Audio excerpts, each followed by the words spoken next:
C'est du jamais vu depuis 20 ans. 14 000 hectares, je vous le disais, ont déjà été ravagés en moins de 24 heures. Rendez-vous compte, c'est plus que la surface de Paris. Les flammes se sont déclarées hier, peu après 16 heures, entre Narbonne et Carcassonne. Des moyens exceptionnels ont été déployés. Je vous le disais, toutes les dernières informations avec Léa Merlier, Justine Cerquera et Bérénice Deltato. L'incendie ne faiblit pas. Au lever du jour, une épaisse fumée noire envahit à nouveau le ciel. L'air est irrespirable, la végétation s'embrase. Des dizaines de reprises que ces pompiers doivent éteindre sans relâche avant qu'elles ne prennent de l'ampleur. On est en train de finir de noyer correctement les lisières pour éviter qu'il y ait d'autres reprises et que le feu soit circonscrit à ce niveau-là. Malgré les 2000 pompiers mobilisés, ils ne peuvent être partout. Ici, ces habitants tentent de protéger leurs propriétés. Juste à l'instant, là, on vient de découvrir un foyer qui venait de repartir, du coup, juste à côté. Donc, on a mis la pompe dans la piscine, comme vous avez vu, là, pour essayer d'arroser un maximum tout ce qui pouvait être protégé. Le feu reprend de plus belle, attisé par le vent. Dans le ciel, depuis ce matin, les hélicoptères bombardiers d'eau et les canadaires peuvent enfin reprendre leur largage. Cette nuit, les pompiers au sol ont dû lutter seuls contre le brasier. Dans l'obscurité, ils arrosent en continu. Face à eux, un mur de flammes que rien ne semble pouvoir freiner. Ici, le feu gagne la route. Ouais, mais fais gaffe, attention. Je suis passé, les gars. C'est bon, ça passe. Le sinistre est immense. Entre les communes de Ribotte et La Palme, l'incendie a parcouru une surface équivalente à la ville de Paris. Pour combattre les flammes, encore faut-il trouver de l'eau. Dans cette zone boisée, à l'écart des communes, les pompiers doivent se débrouiller. Le seul point d'eau qu'on a trouvé était au village à côté, à 3 ou 4 km. Voilà, donc on a trouvé celui-ci en tant que piscine. Mais par contre, il faut faire une ligne d'aspiration. On ne peut pas se servir directement dessus comme un poteau incendie. L'origine de l'incendie est-elle accidentelle ou criminelle? Pour l'instant, aucune piste n'est écartée. Et cet incendie, il a déjà touché 15 communes. Nos équipes sur le terrain ont été à la rencontre de leurs habitants. Entre évacuation, inquiétude et solidarité, comment ont-ils vécu ces 20 dernières heures? Laszlo Gelabert, Corentin Madère et Agathe Villiers. Ce matin, les habitants de Jonquière sont hors de danger, mais rongés par l'angoisse. Accueillis dans la commune voisine, ils regardent inquiets l'incendie progresser. Les flammes ont tout pris à Véronique. Ce matin, j'ai appris que ma maison est brûlée au sol. Je n'ai plus rien, que les 4 bricoles qui sont dans ma voiture, aucun souvenir. En quelques minutes hier, le maire de Jonquière a dû évacuer 50 personnes, encore sous le choc. Je suis catastrophée. Oui. On est toutes dépressives. Mais tu vas retrouver ta maison comme elle était. Oui, voilà. Avec les pompiers, il a pu retourner sur place. Les dégâts sont tels qu'il a du mal à nous les décrire. C'est mon village. Et se dire qu'est-ce qui va se passer, que va devenir ce village dans l'état où il se trouve. J'en reparle avec émotion parce que c'est perturbant. Voilà. Pour les sinistrés de la région, la nuit a été éprouvante. À Saint-Laurent de la Cabreries, les secours ont évacué des personnes âgées. Dans cette salle de la mairie, des habitants comme Anne, qui a aussi dû fuir les flammes. Ça, c'est la maison en train de brûler. Là, si ça brûle, on perd tout. Absolument. À 40 km de là, de l'autre côté de la montagne, une pluie de cendres continue de tomber sur les habitants et les vacanciers rassemblés au milieu du village. Cet élu n'en revient toujours pas. On se pensait à l'abri parce que quand on l'a vu démarrer, c'était à plus de 20 km et puis en moins de 4 heures, c'est descendu jusque sur la commune. Trop risqué pour cette touriste belge de revenir chez elle. Mon mari a essayé d'arroser un peu autour et de ça, mais c'était peine perdue, quoi. Donc on a tout laissé, on est parti. Alors cette habitante veut l'aider. Vous voulez venir dormir chez moi? Vous pouvez pas remonter chez vous là, c'est dangereux. Elle et son mari ont pu dormir à l'abri cette nuit. Pour l'heure, 2500 personnes sont toujours privées d'électricité. Et on vient de voir les habitants de Jonquière, leur émotion ce matin. La ville est totalement déserte. Seuls les pompiers s'activent toujours dans la rue. À leur côté, nos correspondants Baptiste Guéné, Pierre Dehorne et Paul Bouffard. Nous sommes à Jonquière, un village qui a été totalement évacué hier soir alors que les flammes se rapprochaient dangereusement. Les habitants ont dû partir à la hâte, laissant toutes leurs affaires derrière eux. Ne reste ce matin que les pompiers. Des pompiers qui ont lutté toute la nuit dans un combat acharné. Ils n'ont malheureusement pas réussi à sauver cette maison. Regardez, il n'en reste plus que les murs, mais les soldats du feu ont tout de même pu empêcher que les flammes ne se propagent au reste des bâtiments du village. Certains d'entre eux vont rester prépositionnés ici aujourd'hui car le vent se lève. Autour de nous, il y a des reprises de feu. Pour rappel, le dernier bilan fait état de 25 maisons détruites par cet incendie.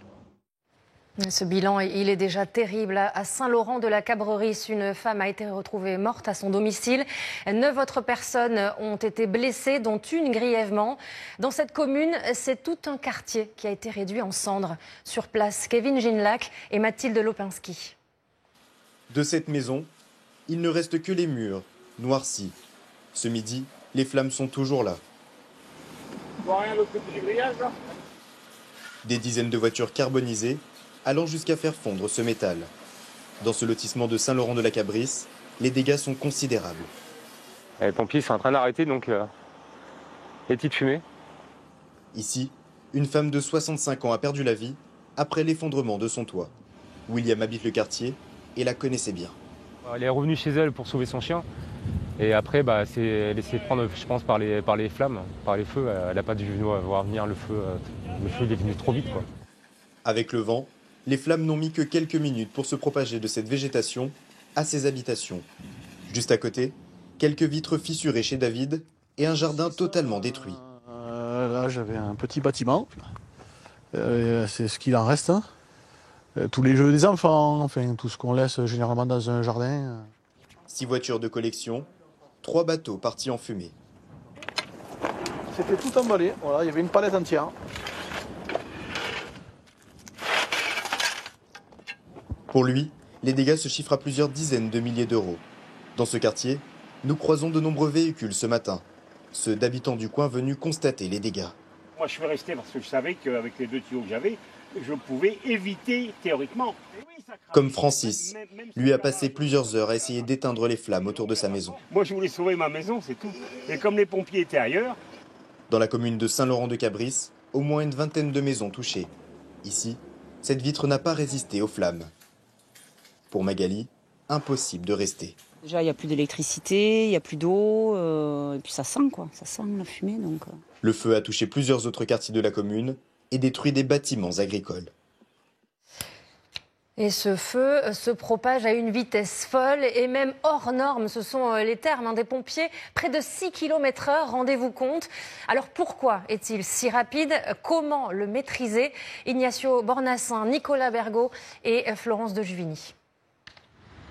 Imaginez un gigantesque mur de flammes qui avance à la vitesse d'un homme en marche rapide. Il est tout simplement inarrêtable.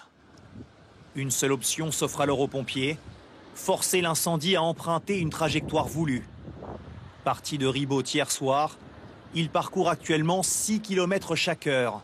Les pompiers le forcent à se diriger vers la côte. Objectif, lui faire éviter la palme à droite de cette carte. L'objectif, il va être tout simplement d'essayer d'accompagner, de contenir le feu sur ses flancs, mais aussi de pouvoir l'accompagner directement vers la mer, tout en évitant justement toutes les maisons et essayer d'éviter un maximum une crise supplémentaire. Comment expliquer un feu aussi virulent? La topographie du terrain très escarpée complique l'intervention des pompiers au sol. Le relief entraîne un phénomène de convection. Dans ces paysages très vallonnés, le vent accélère drastiquement entre deux collines, jusqu'à 70 km/h hier. Dans ce couloir, l'air se réchauffe et provoque l'embrasement de la végétation. Et en plus du vent, on a la chaleur. Et vent et chaleur ne font évidemment pas bon ménage. S'ajoute à cela la sécheresse, puisqu'elle est très présente. On a des végétaux qui sont de véritables combustibles. En plus de ça, un taux d'humidité qui est extrêmement bas. Dans cette zone méditerranéenne, les arbustes, la broussaille, les très grands pins et même les plantes gorgées d'huiles essentielles comme le romarin sont des combustibles hautement inflammables. Si vous avez des pins d'Alep ou des chênes verts qui font de 5, 10, 15, 20 mètres de haut, forcément ça fait des torchères de 20 à 30 mètres de hauteur. Et donc un feu qui, comme dans une cheminée, plus vous mettez de bois, plus ça chauffe. La vigne, qui à l'inverse joue un rôle de rempart face aux incendies, a perdu du terrain dans la région ces dernières années et ne permet plus aussi bien de stopper la progression des flammes. Près de 2000 pompiers sont mobilisés sur le terrain. Ils viennent du Jura, du Morbihan, de la Somme ou encore de la Dordogne. Des renforts humains appuyés par des engins au sol et des moyens aériens. Voyons comment tout ça s'organise avec Suzanne Prez, Camille Michaeli et Valentin Boulet. Malgré la fatigue, ne rien lâcher. À bout de bras, ils se relaient. Éteindre les brasiers, protéger les maisons. Il faut être partout. 15 villages sont menacés, alors dans chaque rue, un défilé de camions. Vous voyez, les pompiers sont encore en train de passer. Aller chercher de l'eau dans des piscines où ils pouvaient, et c'était impressionnant. Ça tourne, des pompiers, on envoie des quantités plus, comme on n'a jamais pu en voir. 500 pompiers de l'eau déployés et plus de 1500 renforts déjà sur place, venus de toute la France pour les aider. Des Bouches-du-Rhône, du Morbihan, encore ces camions arrivés hier soir de Charente. S'organiser dans le ciel d'abord. 6 Canadair, 3 Dash, 2 hélicoptères bombardiers d'eau et au sol. 220 camions en action. Pour la piste, j'engage 2 camions là et je laisse 2 camions en bas. Si on traite toute la partie, voilà. Pour l'instant que le vent ne tourne pas, on est tranquille. À Saint-Laurent-de-la-Cabrerisse, plus de pompiers que d'habitants aujourd'hui. Sur ce poste, il faut unir les forces pour ne pas s'épuiser. On a des renforts encore qui vont venir, 320 qui vont nous renforcer là aussi de toute la France. Mais c'est aussi d'organiser le maintien en condition des personnels pour leur permettre de se relever. Donc c'est ce qu'on fait pour les pompiers de l'Aude, mais aussi pour les autres colonnes qui viennent de France. Des renforts d'un côté, la solidarité de l'autre. Pour participer à l'effort, ces habitants apportent à manger et à boire. Des bouteilles d'eau, des jus d'orange, du pain, du jambon. Un moyen aussi de soutenir les soldats du feu. C'est très gentil à vous. Bonjour. Parce qu'ils ont besoin de savoir qu'on pense à eux et qu'on est là pour eux. On a écrit un petit message dans chacun des sandwichs et quand ils ouvriront, ils auront un petit mot. Une entraide nécessaire pour les pompiers, car ils le savent, ils vont devoir tenir dans la durée. Et oui, parce que ce feu, il continue de progresser vers le sud, en direction de la mer. Plusieurs villes sont en alerte. C'est le cas par exemple de la commune de Feuillat. Des routes ont été fermées à la circulation. La maire demande aux habitants de rester chez eux. Solène Cornuau et Marion Laradé l'ont suivi ce matin. Depuis ce matin, ces agents municipaux font la circulation sur cette route, entre Feuillat et Aupoules. On ne retourne pas sur le côté de l'Aude pour la simple et bonne raison, comme vous pouvez voir, on a une colonne de fumée qui vient très certainement de Durban des Corbières. Et pour l'instant, on bloque la circulation parce qu'on ne veut pas non plus envoyer les gens au feu. Une route barrée qui engendre des embouteillages. La route est très très étroite et on a beaucoup de personnes qui ne sont pas habituées à ce type de route, qui se mettent au milieu. La maire de Feuillat est très inquiète. Très. Pourquoi ? Parce que je suis très attachée à ce pays, que c'est le mien, et que c'est la catastrophe. Ouais, je suis d'ici. C'est la catastrophe pour nous. Les habitants évacués ne peuvent plus rentrer chez eux. La route est bloquée là-bas, elle est bloquée là-bas, bloquée là-bas. Donc on n'a pas le droit d'aller chez nous. C'est pas éteint encore et j'espère que la maison va pas brûler, tout ça, quoi. S'il s'engage chez lui, que le village prend feu et qu'il brûle au village, c'est ma responsabilité à moi, parce que je l'ai laissé passer sur une route fermée. À 500 mètres de là, dans le village, Marie-Josée conseille aux habitants de se confiner. Vous ne pouvez pas, vous êtes confinés où vous allez. La consigne est claire. Fermez les volets et les vitres. Les rues sont désertes, ou presque. Avant de s'enfermer chez elle, cette riveraine met d'abord ses animaux en sécurité. Il ne faut pas qu'ils soient dans la fumée, on a aussi des moutons, des chèvres. Tout ce qui est flamme, fumée, odeur, ça m'angoisse un peu. Les autorités conseillent de ne pas prendre la route sur ce secteur pour laisser la place aux véhicules de secours. Retournons à Saint-Laurent-de-la-Cabrerisse, ce lotissement touché par cet incendie. Théo Thomas, vous êtes devant le centre de commandement des pompiers. Jusque-là, ils n'ont pas été aidés par le vent qui a attisé les flammes. On a vu tout à l'heure qu'il allait faiblir cet après-midi. Est-ce que ça peut changer la donne ?